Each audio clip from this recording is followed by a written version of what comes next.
What is going on? Welcome to the N1 Fitness Podcast. I'm your host, Marcus Sadu, and today we're going to be talking a little bit about taste and food preferences.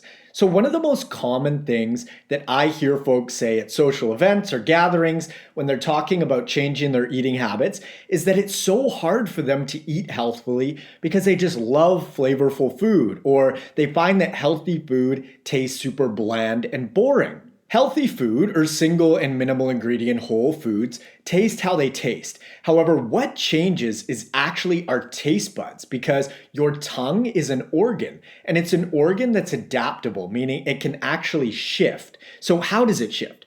The healthier you eat, the more sensitive your taste buds become. And the unhealthier you eat, the less sensitive your taste buds become. It is just like alcohol tolerance. The more you drink, the more it takes for you to get your buzz on, and the less you drink, the less it takes for you to get that warm and fuzzy feeling going.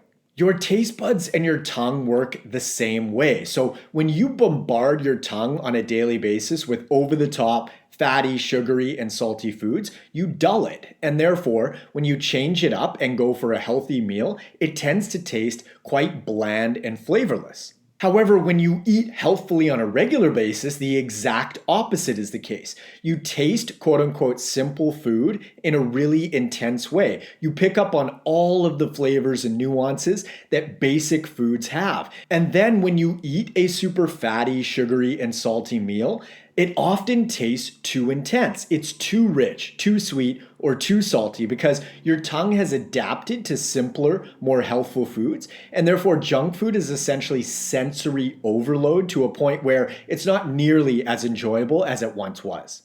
I've had so many clients say to me a week, 2, or 3 into their program that they were stoked to go eat X food for their treat meal. And then when they had it, it actually didn't taste all that good. It was pretty disappointing. And then they feel really excited to get back to eating their fresh whole foods.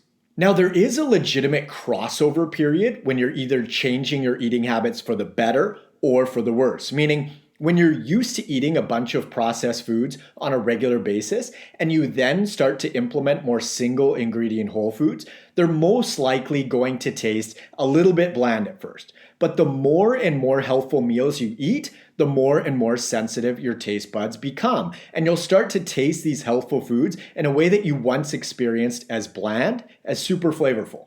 If you're really diligent with it, you can change your taste buds pretty considerably within a 7 to 14 day period. So this stuff happens fast, which is amazing because anyone can eat healthfully for a week or two. Now, this also works in the opposite direction.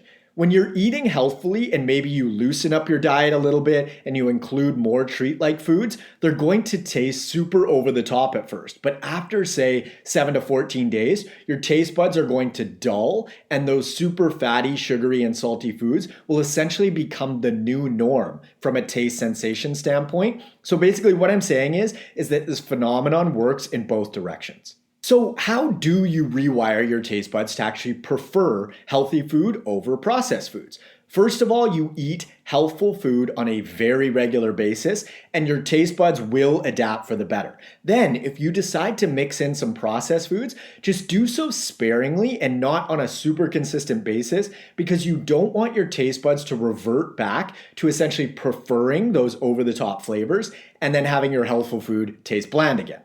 What I'd recommend in practice is heavily favoring single and minimal ingredient whole foods that you make yourself and then sprinkling in some treat foods here and there, no more than say 2 to 3 times per week, and definitely not on back-to-back days. This way you'll keep your taste buds super sensitized and preferring healthful food versus trending towards preferring treat-like foods.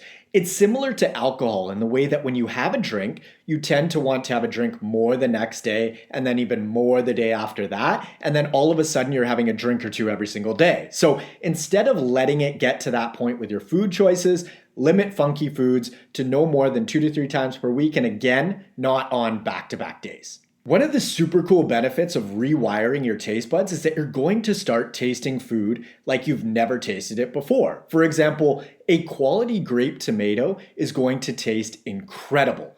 Fresh fruit may even taste like dessert, And the taste of things like fresh spices and herbs are going to satisfy you like crazy. And I understand it may sound sort of strange now, but try it out for yourself. I've experienced this personally, and like I mentioned before, tons of my clients have too. It works.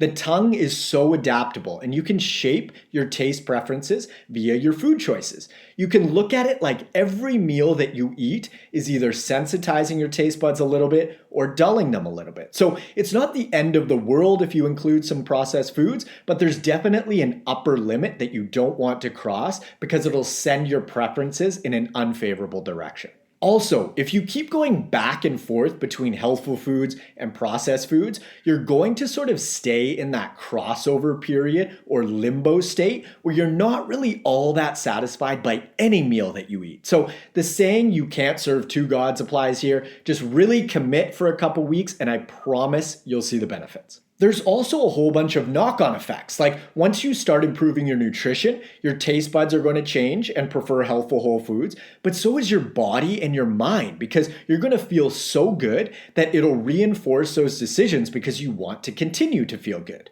It's the same deal with working out or getting great sleep. The more you stay on top of your movement habits and sleep hygiene, the more you're going to want to stay on top of your movement and sleep because you essentially raise your internal bar in regards to sense of well-being, and then you really feel it when that bar starts to drop. The contrast is key because when you truly implement all of this nutrition, movement, and sleep stuff on a consistent basis, you're going to feel better than you ever thought that you could. Because the truth is, you don't know what you don't know, but there's only one way to find out. So give it a shot. What do you have to lose? If you're interested in applying for one-on-one nutritional coaching and or workout design with me, you can click the link in the description below or head on over to n1fitness.com/coaching. Follow me up on Instagram at N1Fitness and feel free to friend me on Facebook at Marcus Sadu. Lastly, be sure to hit the subscribe button on whatever platform you're using. Thanks for tuning in and I will catch you on the next episode. See ya.